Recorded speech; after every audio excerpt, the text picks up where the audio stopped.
कई साल पहले की बात है। एक छोटे से गांव में जो हरे भरे खेतों, घने जंगलों और एक छोटी सी नदी के किनारे बसा था, एक गरीब परिवार रहता था।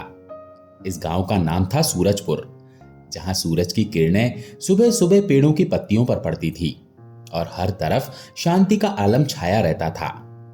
गांव के बीचों बीच एक पुराना बरगद का पेड़ था, जिसके नीचे ग्रामीण इकट्ठा होकर बातें करते, बच्चे खेलते और बूढ़े लोग पुरानी कहानियां सुनाते।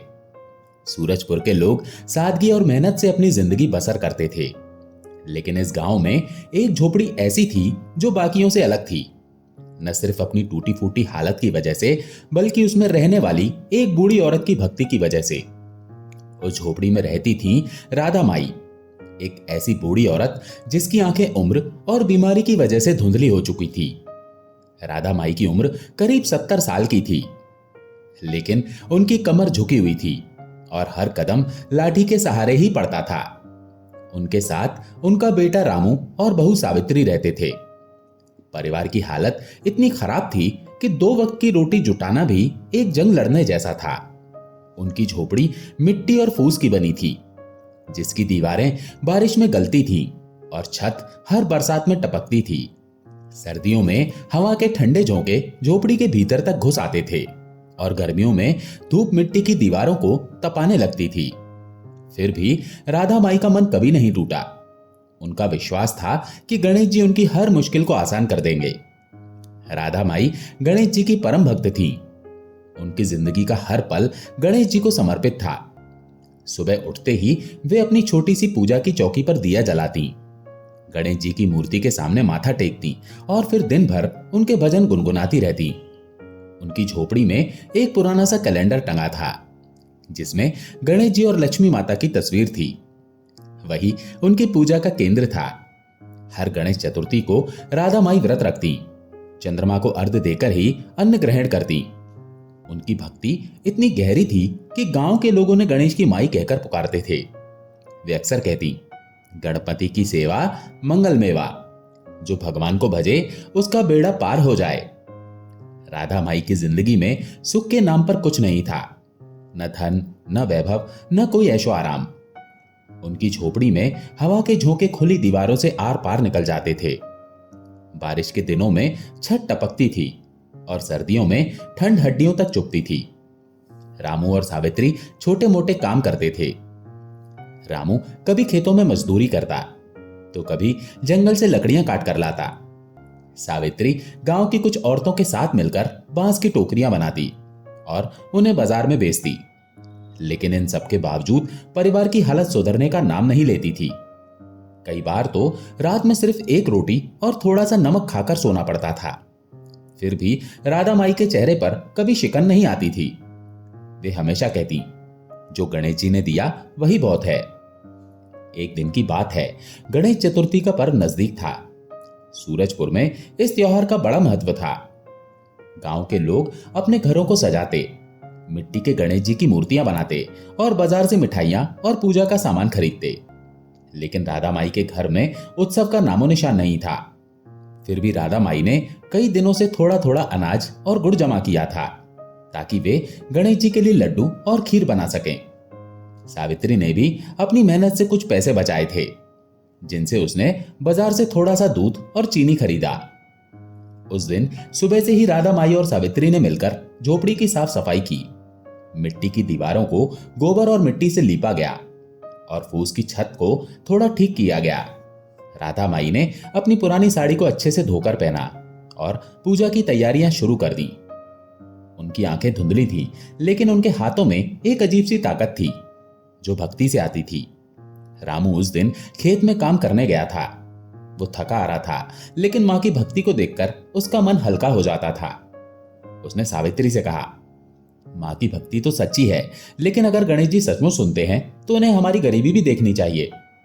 सावित्री ने जवाब दिया, रामू, मां कहती हैं कि भगवान सब देखते हैं, बस हमें धैर्य रखना है। शाम होने पर राधा माई ने गणेश जी की पूजा शुरू की। उनकी आवाज में इतना प्रेम और श्रद्धा थी कि सुनने वाले का मन पिघल जाए। वे गा रही थी, जय गणेश जय गणेश जय गणेश देवा। उनकी आंखें बंद थी और चेहरा भक्ति के रंग में डूबा हुआ था। सावित्री भी उनके साथ बैठी थी और उसकी आंखें नम थी। तभी एक चमत्कार हुआ। झोपड़ी में एक तेज रोशनी फैली और सामने गणेश जी प्रकट हुए। उनके हाथ में मोदक था, सिर पर मुकुट चमक रहा था और चेहरा इतना शांत और दयालु था कि देखते ही मन को सुकून मिल जाए। राधा माई की आंखें धुंधली थीं, लेकिन उन्हें गणेश जी का आभास हो गया। वे तुरंत जमीन पर सिर झुकाकर प्रणाम करने लगी। सावित्री भी डर और श्रद्धा से कांप रही थी। गणेश जी ने मुस्कुराते हुए कहा, माई, मैं तेरी भक्ति से बहुत प्रसन्न हूं। तूने सारी जिंदगी मुझ में ही बिताई, कभी अपने दुखों की शिकायत नहीं की। आज मैं तुझे एक वरदान देता हूं, जो चाहे सो मांग ले। राधा माई का मन भर आया। उन्होंने हाथ जोड़कर कहा, बप्पा, आपके दर्शन ही मेरे लिए सबसे बड़ा वरदान है।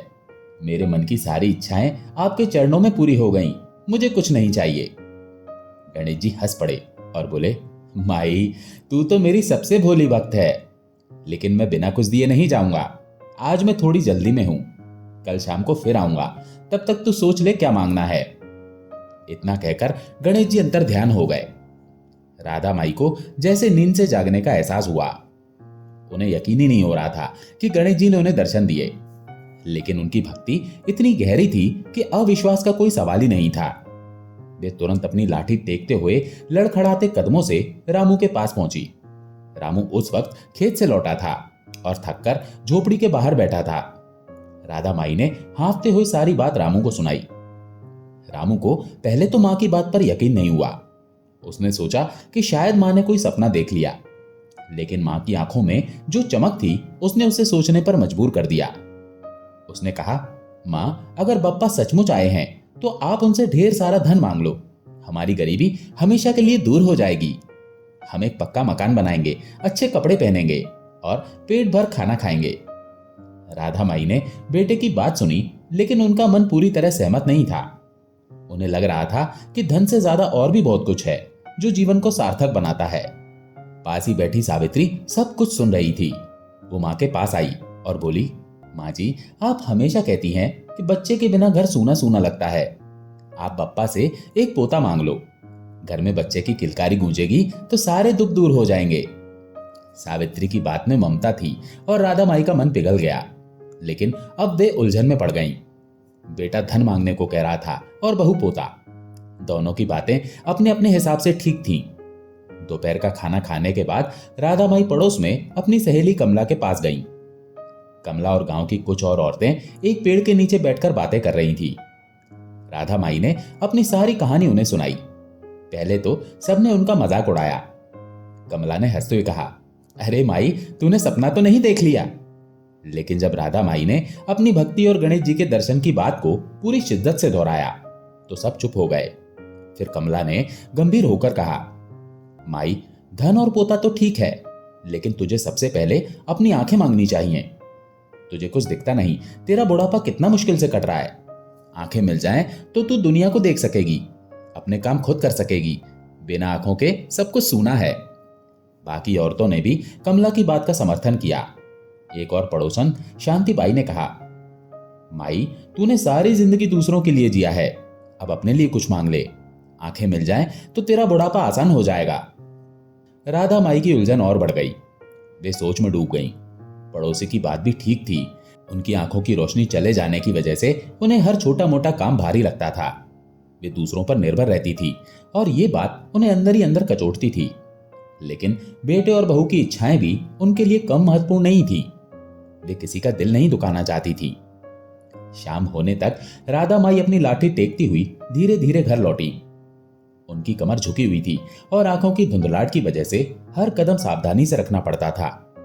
रास्ते में उन्हें गांव का एक पुराना मंदिर दिखा, जहां गणेश जी की एक छोटी सी मूर्ति थी। राधा माई ने मंदिर के सामने रुककर माथा टेका और मनी मन गणेश जी से कहा, बप्पा, मेरे मन में उलझन है, मुझे रास्ता दिखाओ। घर पहुंचकर वे अपनी चारपाई पर बैठ गई। उनका मन बार बार यही सोच रहा था, क्या मांगूं?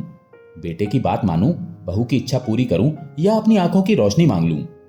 वे सोच रही थी कि धन से उनकी गरीबी दूर हो सकती है, लेकिन क्या वो सुख देगा? पोता उनके घर को खुशियों से भर देगा, लेकिन क्या वो उनकी अपनी जरूरतों को पूरा करेगा? और आंखों की रोशनी उन्हें आत्मनिर्भर बनाएगी, लेकिन क्या वो उनके परिवार की इच्छाओं को पूरा कर पाएगी? राधा माई का कोमल हृदय किसी को निराश नहीं करना चाहता था। उसी रात राधा माई को एक सपना आया। सपने में वे एक बड़े से मंदिर में थी, जहां गणेश जी की विशाल मूर्ति थी। मूर्ति के सामने एक छोटा सा दीप जल रहा था और उसकी रोशनी से सारा मंदिर जगमगा रहा था। गणेश जी ने उनसे कहा, माई, तेरा दिल साफ है, तू जो भी मांगेगी मैं तुझे वही दूंगा, लेकिन तू अपने दिल की बात सुन। सपने से जागने के बाद राधा माई का मन शांत था। उन्हें लग रहा था कि गणेश जी ने उन्हें रास्ता दिखा दिया है। सुबह जब राधा माई की नींद खुली तो उनका मन हल्का हल्का था। उन्हें गणेश जी पर पूरा भरोसा था। वे जानती थी कि बप्पा जो भी करेंगे उनके भले के लिए करेंगे। उस दिन सावित्री भी जल्दी उठ गई थी। दोनों ने मिलकर झोपड़ी की साफ सफाई शुरू कर दी। सावित्री ने मिट्टी की दीवारों को फिर से लीपा और राधा माई ने अपनी पुरानी साड़ी को धोकर सुखाया। फिर दोनों नदी पर नहाने गईं। नदी का पानी ठंडा और साफ था। राधा माई ने नदी में डुबकी लगाई और गणेश जी का ध्यान किया। उन्हें ऐसा लग रहा था जैसे गणेश जी उनके साथ ही हैं। नदी के किनारे बैठकर उन्होंने कुछ देर भजन गाए। उनकी आवाज हवा में गूंज रही थी और पास के पेड़ों पर बैठे पक्षी भी जैसे उनकी भक्ति में शामिल हो गए थे। घर लौटकर उन्होंने पूजा की तैयारियां शुरू की, लेकिन जब वे भोग के लिए सामान जुटाने लगी तो उनके आश्चर्य की सीमा नहीं रही। उनकी छोटी सी रसोई में हर वो चीज मौजूद थी जिसकी उन्हें जरूरत थी। दूध, चीनी, घी, आटा, फल, मेवा, सब कुछ चमत्कार की तरह सामने था। सावित्री ने आश्चर्य से कहा, माँ जी, ये सब कहां से आया? राधा माई ने मुस्कुराकर जवाब दिया, बप्पा की कृपा है बेटी, वे सब देख रहे हैं। राधा माई और सावित्री ने मिलकर बड़े प्रेम से भोग तैयार किया। लड्डू, खीर, पूरी, हलवा, 7 तरह की सब्जियां, 5 तरह के रायते, कई प्रकार के चावल, पकौड़े, चटनी, अचार, पापड़ और न जाने कितने पकवान बनाए। 56 भोग की थाली सज गई। पकवानों की खुशबू से सारी झोपड़ी महक उठी। ऐसा लग रहा था जैसे स्वर्ग का कोई भोज आयोजित हो रहा हो। रामू भी उस दिन जल्दी घर लौट आया था। उसने भोग की थाली देखकर कहा, माँ, इतना सब कैसे हुआ? राधा माई ने जवाब दिया, बेटा, ये सब बप्पा का चमत्कार है। शाम होने वाली थी। राधा माई ने अपने पुराने कैलेंडर के सामने स्वास्तिक बनाया, दिया जलाया और भोग की थाली सजाई। फिर वे गणेश जी की आरती गाने लगी। उनकी आवाज में वही पुराना जोश और भक्ति थी। जय गणेश, जय गणेश, जय गणेश देवा। गाते गाते वे फिर से भक्ति के सागर में डूब गईं। सावित्री और रामू भी उनके साथ बैठे थे और उनका मन श्रद्धा से भर गया था। तभी एक बार फिर गणेश जी प्रकट हुए। उनकी मुस्कान और आंखों में दया देखकर राधा माई का मन भर आया। सावित्री और रामू भी उनके सामने नतमस्तक हो गए। राधा माई ने पकवानों की थाली गणेश जी के सामने रख दी। गणेश जी ने एक मोदक उठाया और बड़े प्रेम से खाया। फिर बोले, माई, तेरे हाथ का भोजन तो पार्वती माँ की याद दिलाता है। गणेश जी ने भर पेट भोजन किया और आश्चर्य की बात, पकवान कम होने के बजाय बढ़ते चले गए। इतने बड़े कि सारा गांव खा ले तब भी बच जाए। गणेश जी तृप्त होकर बोले, माई, अब समय आ गया है, जो मांगना है मांग ले, मैं तेरा हर मनोरथ पूरा करूंगा। राधा माई ने पहले से ही सब कुछ सोच लिया था।